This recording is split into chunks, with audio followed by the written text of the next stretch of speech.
Oke. Kalau muncul guys nggak apa-apa ya. Cocok kasih muncul ini betul kelihatan Pak. Oke. Ya. Oh. Oke. Kalian apa sih karena kayak lo mau lampu. Orang termunculang. Menjulang nyata. Teng teng teng teng teng. Oke, standby, jangan ribut. Sudah mulai. Siap, yuk show. Oke. Halo selamat pagi Tribunas, di mana saja berada, kembali lagi bersama saya Amal Surasi dalam Kupas Sejahtera Pos Kupang. Hari ini Rabu 18 Januari 2023. Dan Tribunas sekalian sudah melihat di samping saya telah hadir koordinator liputan Pos Kupang kita. Tentunya kita akan membahas tentang editorial Pos Kupang hari ini yang berjudul Rawat Maksimal. Terkait apa rawat maksimal ini? Apakah merawat keberagaman, kerukunan, kesehatan, atau seperti apa ini? Kita akan mendengarkan penjelasannya langsung dari koordinator liputan kita, Kakak Nopeni Leo. Sebelumnya, saya mau menanyakan bagaimana kabar pagi ini? Tentu sehat-sehat saja ya. Ella bagaimana? Luar biasa sehat. Kita akan mau rambutnya semakin mempesona. rambutnya juga semakin tinggi. Semoga Tribunas sekalian juga sehat ya. Nah, ini mungkin Kakak Nopeni Leo bisa langsung menjelaskan kepada Tribunas ini. Ini terkait apa sebenarnya rawat maksimal yang tertera di judul editorial Pos Kupang hari ini? Baik, terima kasih Ella. Selamat pagi Tribuners. Nah, salam kita atau biasa di editorial Pos Kupang hari ini tanggal berapa nih? 18 Januari 2023 kita mengangkat judul rawat maksimal. Ini ada kaitannya Ella dengan proses pelayanan pasien JKN, Jaminan Kesehatan Nasional, di sejumlah rumah sakit yang ada di wilayah Nusa Tenggara Timur dan mungkin di Indonesia pada umumnya ya. Tentang ini kita mengangkat tentang ini karena belum lama ini kan ada video viral yang beredar. Padahal video itu sudah lama loh, sudah tahun 2001 atau 2020 yang dimana anggota DPR RI Komisi 9 mengkomplain tentang adanya banyak pengaduan dari masyarakat terkait dengan perawatan rumah sakit, terutama pasien yang JKN atau pasien BPJS. Tapi video itu kemudian dimunculkan kembali, sehingga berarti kok viral kembali tahun ini. Padahal ketika maksudnya kalau video itu sudah viral beberapa waktu lalu pasti kan sudah diselesaikan tuh persoalan yang diangkat. Tapi kenapa muncul lagi? Berarti kan ini ada persoalan lagi nih yang sama nih saat ini tentang bagaimana pelayanan terhadap pasien JKN atau pasien BPJS ya yang dirawat di rumah sakit yang merasa belum mendapat pelayanan maksimal dari rumah sakit dan cepat-cepat katanya disuruh pulang sebelum sembuh. Ini versi pasiennya. Makanya kemudian kita mengangkat itu dan beberapa waktu lalu juga kita sempat mengangkat menjadi HR di Pos Kupang. Itulah judul yang kenapa kita pilih hari ini. Ini ya terkait video dari anggota Komisi 9 DPR RI ya yang mengangkat isu ini. Nah ini kalau untuk di Nusa Tenggara Timur sendiri, apakah pernah menemukan hal seperti ini dan Pos Kupang juga mungkin pernah memberitakan terkait? Iya, baik Ella, terima kasih. Ya, justru dari video itu kemudian kita menelusuri dan memang betul-betul miris ternyata di Kupang atau di Kupang pada khususnya ya dan NTT pada umumnya ternyata apa yang dilontarkan oleh Komisi 9 itu di video viralnya beberapa tahun lalu itu ternyata sekarang juga masih ada seperti itu. Miris kan berarti artinya bahwa apa yang sudah pernah diangkat beberapa tahun lalu yang kemudian pasti sudah diselesaikan seperti tadi saya bilang, tapi kok muncul lagi? Berarti ada apa ini? Di mana ini kesalahannya? Apakah BPJS? Apakah pihak rumah sakit atau pemerintah sebagai orang yang mengeluarkan peraturan di Perpres dan Permenkes itu? Apakah ada aturan yang belum maksimal dan sebagainya? Ada apa? Dan hasil pengurusan kita Pos Kupang yang sudah beberapa waktu lalu saya bilang tadi menjadi HR, kita temukan dan ini diakui sendiri oleh beberapa rumah sakit, diakui juga bahkan oleh BPJS Kesehatan sendiri karena ada pengaduan yang masuk dan juga oleh komunitas, bukan komunitas ya, Ikatan Dokter Indonesia. Bahasa apa? Kita punya ketua ISI Soka ya. Itu juga mengakui bahwa masih ada loh ya ternyata ada pasien JKN atau pasien BPJS yang mendapat perlakuan seperti itu di rumah sakit.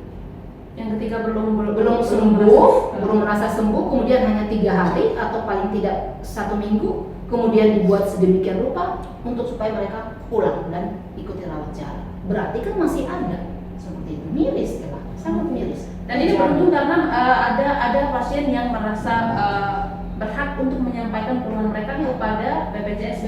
Hal ini juga sehingga kalau menurut saya di rumah sakit itu juga sebenarnya harus ada ya kotak-kotak pengaduan, bahkan ombudsman juga sebenarnya harus masuk loh di rumah sakit itu. Jadi ketika ada pelayanan yang tidak baik bisa pengaduannya ke ombudsman. Ya, kita belum pergi ombudsman ya untuk menanyakan apakah juga menerima pengaduan seperti itu. Misalnya seperti begitu ya. Pasien belum 3 hari, maksimal 3. Sepertinya iya, malah kita bisa menduga seperti begini. Ini kok seakan seperti pola ya, karena beberapa rumah sakit kok seperti terpola. Hanya kok sama 3 sampai seminggu pasiennya sudah disuruh pulang.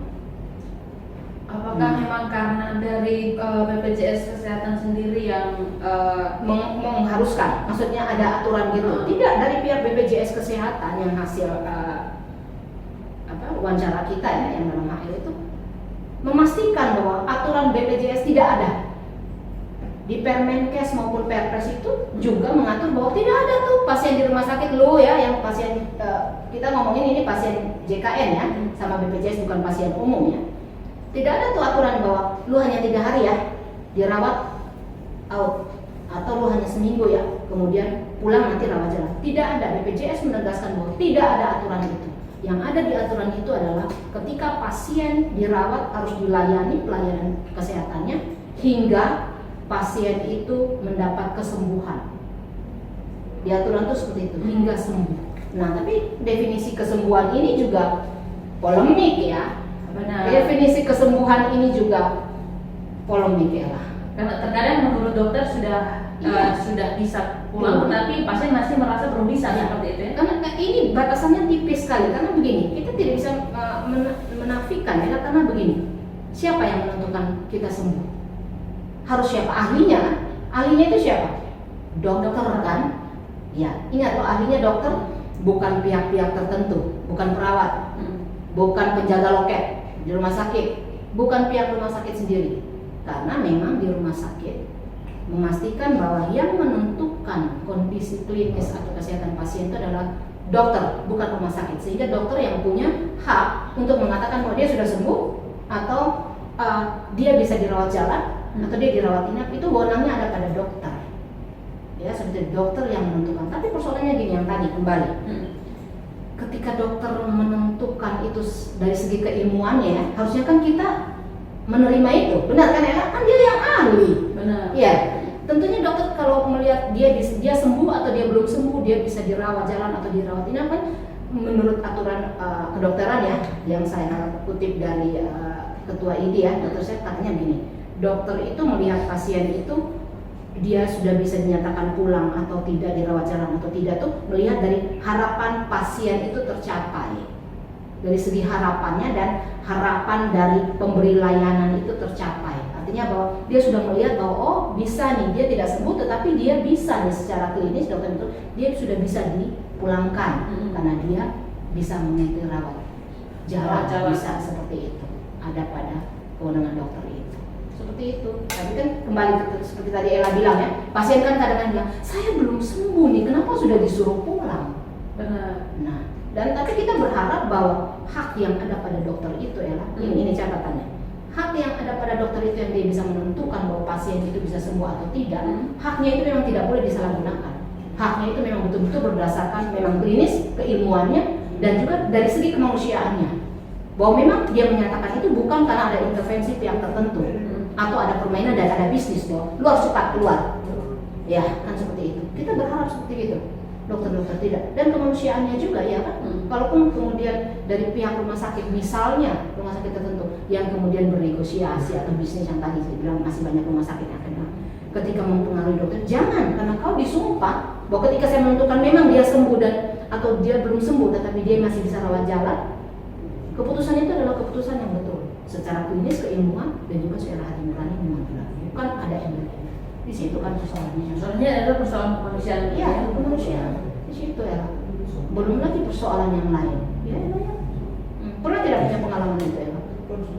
Kalau terkait perawatan di rumah sakit sih lebih ke pernah ada di salah satu rumah sakit seperti itu ya, ada terkait pelayanan ya, perbedaan pelayanan dari Untuk pasien pasien BPJS yang terutama kelas 3 ya. oh ya. Sangat terlihat sekali perbedaannya, itu kita tidak bisa memungkiri bahwa itu memang terjadi seperti itu, bahwa pasien-pasien BPJS kelas 3 akan diperlakukan berbeda dengan pasien-pasien kelas 1 atau kelas 2 seperti itu. Entah apa yang mendasari seperti itu, padahal itu sama-sama pasien yang biasa entah apa yang merasuk merasuk jiwa. padahal sama-sama pasien BPJS tapi perlakuannya berbeda. Nah ini juga nih, ini berarti ada kaitannya dengan etika pelayanan dari rumah sakit itu, para medis maupun medis kan, etika ini termasuk ini nanti ya, ini menarik karena apa? Bayangin, kita bedain pasiennya, pasien umum sama pasien BPJS saja sudah ada bedanya. Iya kan? Ketika menyambut mereka ketika datang ke loket apa sudah, kamu apa pasien BPJS, pasien ini, langsung mukanya ada beberapa yang akan berubah.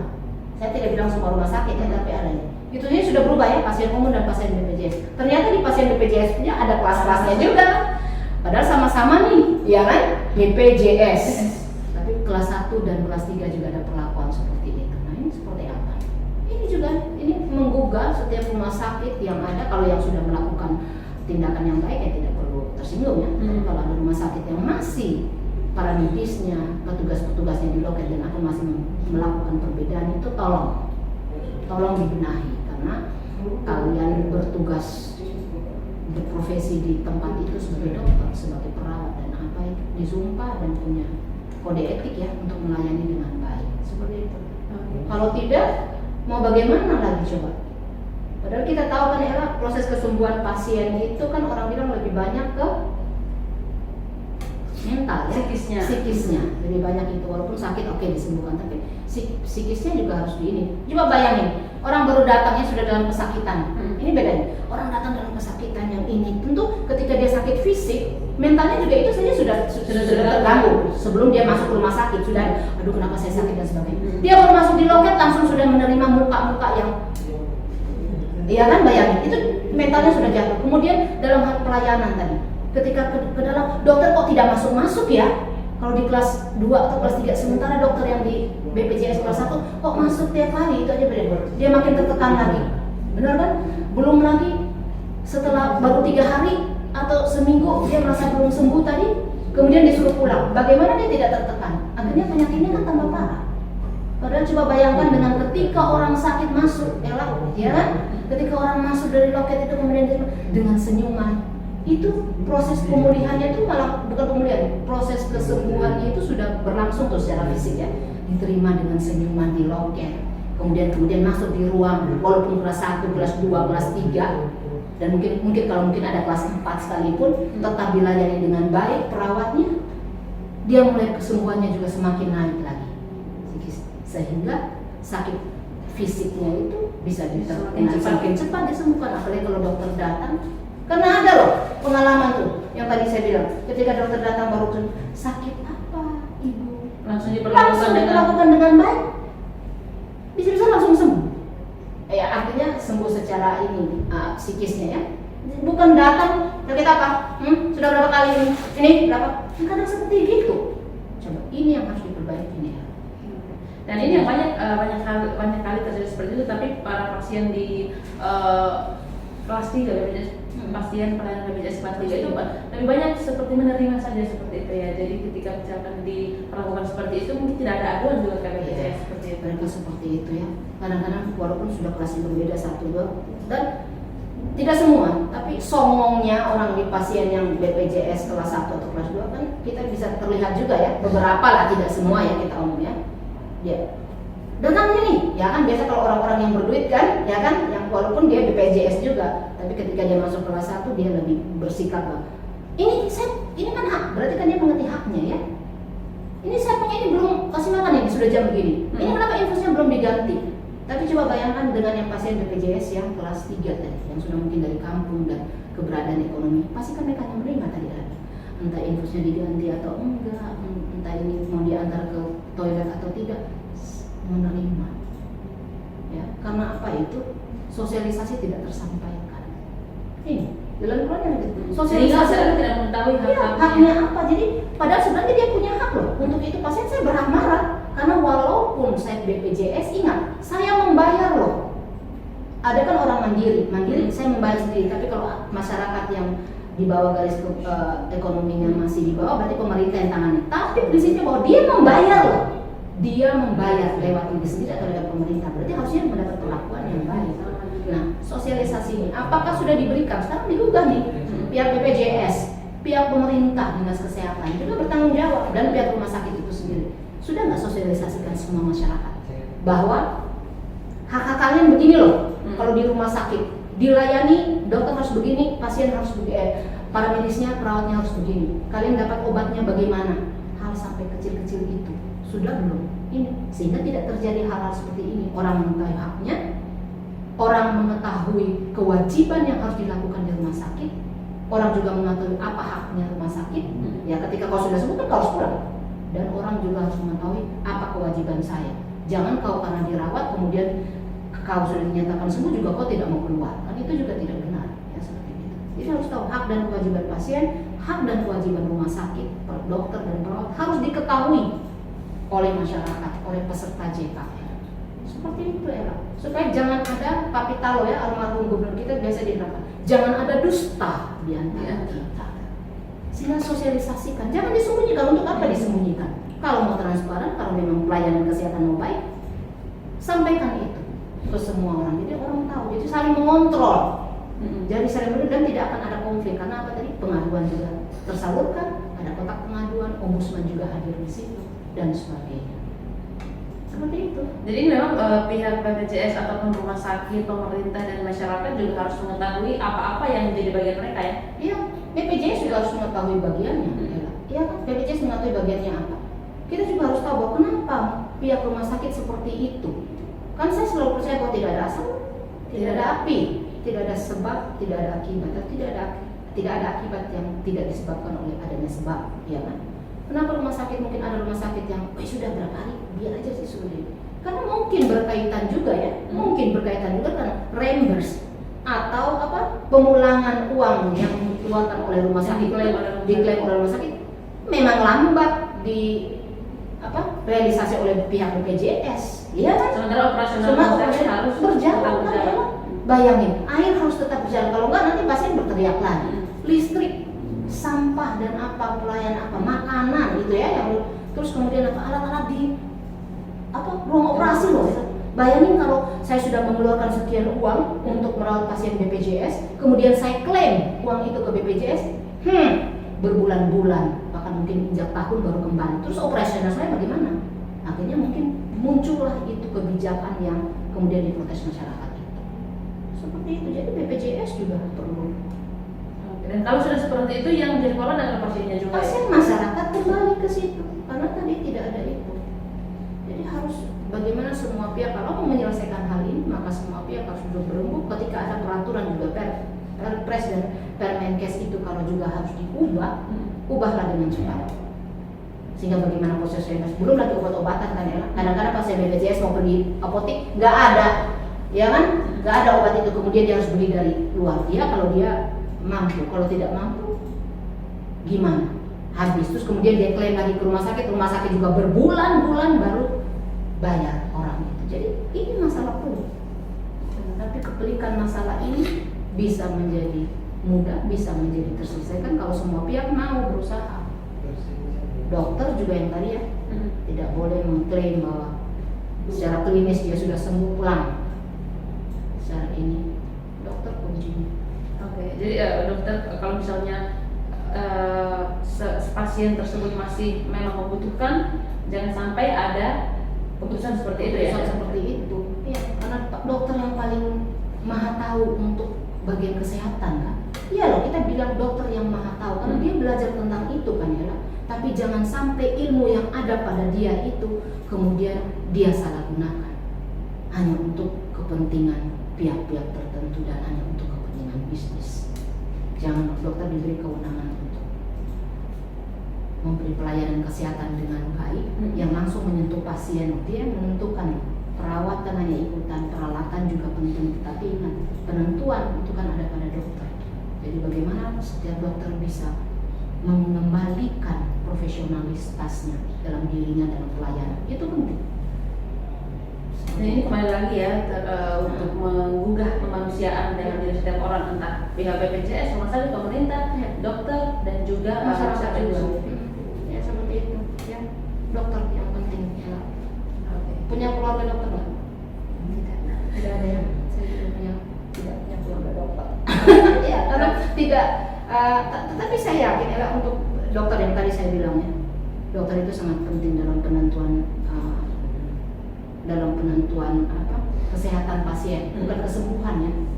Karena kan orang dinyatakan sembuh itu kan bukan harus sembuh, ya seperti itu. Jadi dokter yang berperan penting, maka dokter itu yang dibuka. Karena saya yakin bahwa setiap orang itu setiap orang itu bisa jadi dokter.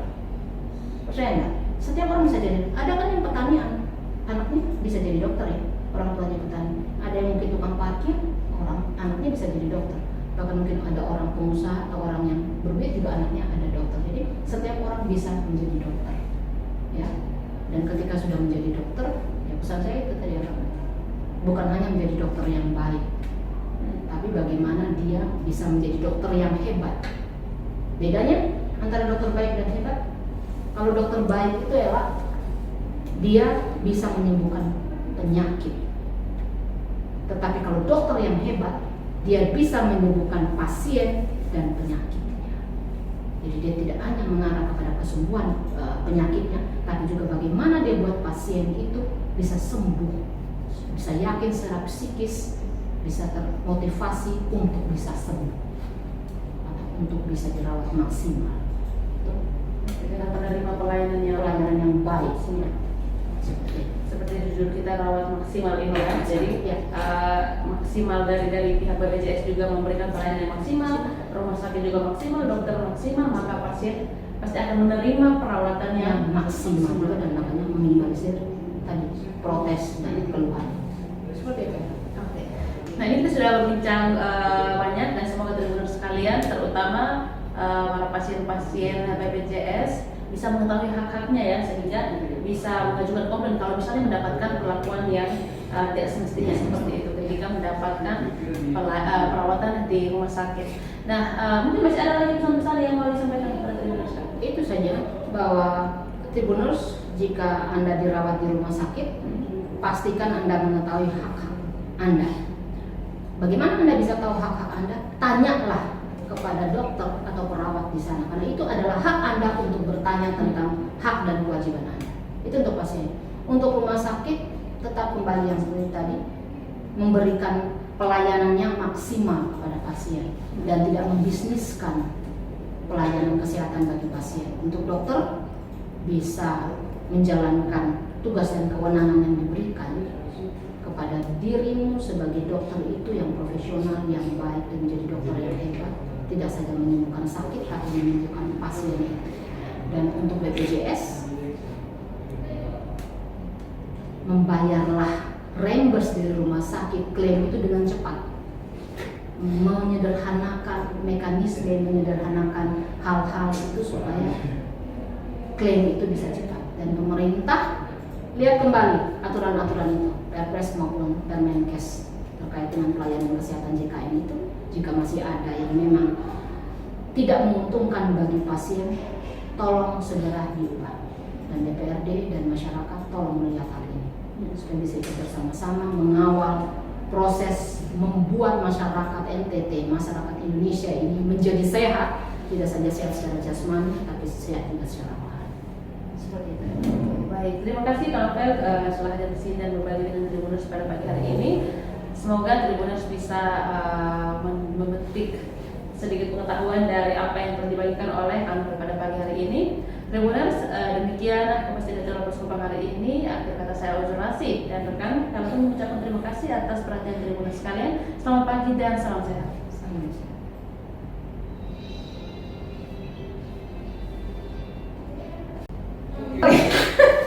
Dan perut lepaskan dia biar dia mengembang.